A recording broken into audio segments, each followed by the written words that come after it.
just missed it right there. Did you see that? Bass came up right by the boat and missed it. That's crazy. He just missed it. Incredible to watch him come up. Just trying to suck that thing up.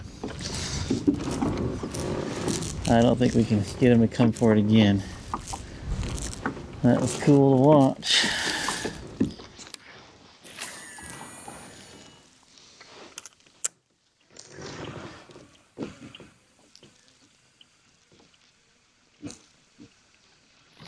There's fish. There's fish.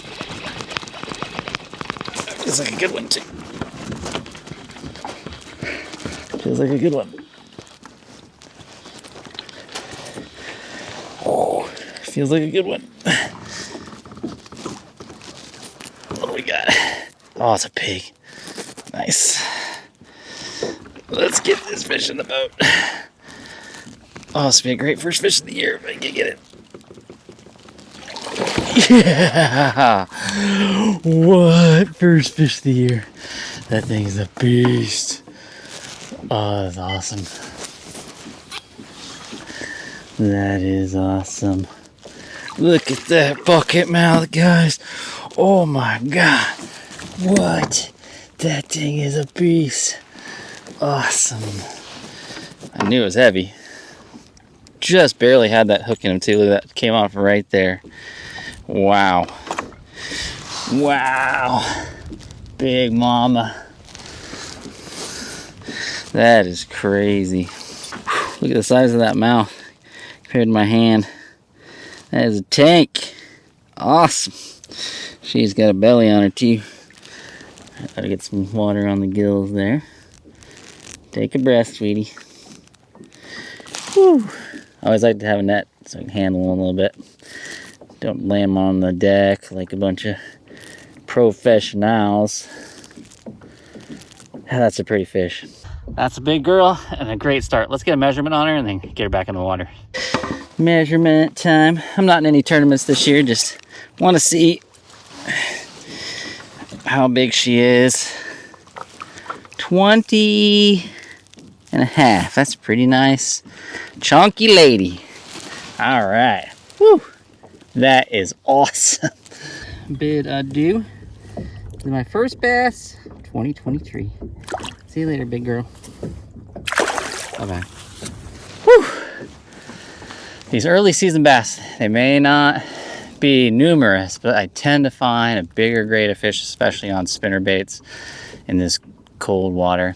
It's a good idea to sleep in though, because you come out here on these days where we got a 45-degree temperature swing, where it's 28, 29 in the morning and the mid 60s in the afternoon. This fish will actually get a lot more active in the afternoon, so that's cool. Got that on a little Go-Tour red and black spinnerbait.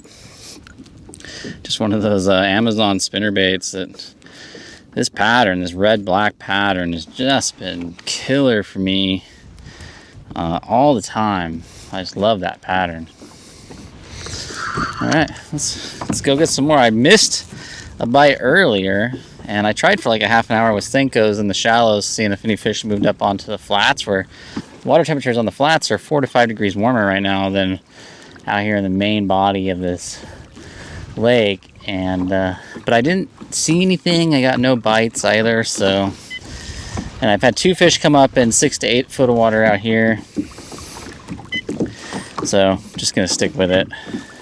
So usually what I'll do is just cast that spinnerbait out, let it sink for 1 or 2 seconds at most. Then just a slow retrieval back. Just trying to nick the top of those submerged weed beds out here in 8 to 10 foot of water. And should feel that blade thumping. The challenge this time of year is that vegetation is all dead and dying. It's getting brought up by wind, but mostly just there's a lot of waterfowl out here. And they're fueling up for their journey north to the Arctic, so they're rooting all this stuff up, tearing it up out of the bottom, and sends a lot of vegetation floating up towards the top, which means you get a lot of fouled casts. It's just part of the game. Duckies gotta eat too. you hang up on it, you can kind of just pop that rod tip. A lot of times with a spinnerbait, it'll slide right through. Square bills work really well too, but when there's this much vegetation, square bills are just vegetation magnets. So I tend to favor spinnerbaits. Likewise, chatterbaits would work fine if there wasn't weeds, but chatterbaits love weeds. They love to gather weeds. There's one right there, up here in the shallows. Figured I'd find one in here. Nice. Little guy. Tried plastics for a while, just couldn't get them in there. I knew there had to be one up in here. It's like 3 degrees warmer up in here. Go. Little boy. It's gonna be a spinnerbait kind of day, I guess. These sloughs, these that are in coves that are, you know, just 2 to 7 foot deep, they heat up a lot faster than the main bodies of these lakes. So sometimes they'll move up in here, especially in the afternoons, just to warm up a little bit. Well, it's been a pretty tough bite, but that's kind of to be expected when water temps are barely climbing above 50 in the middle of the day. We've just had such a cold, long winter. There's still a ton of snow on the hills around me. Normally this time of year we have our trees in full bud and wouldn't be looking at too much snow on the lower slopes. But really good start. I mean, having that first fish, 20 plus inch largemouth on the spinnerbait. Spinnerbait is the only thing I got love today. I tried Senko's quite a bit, which is my other favorite cold water lure. And they just couldn't kick anything out off with them, and that's okay.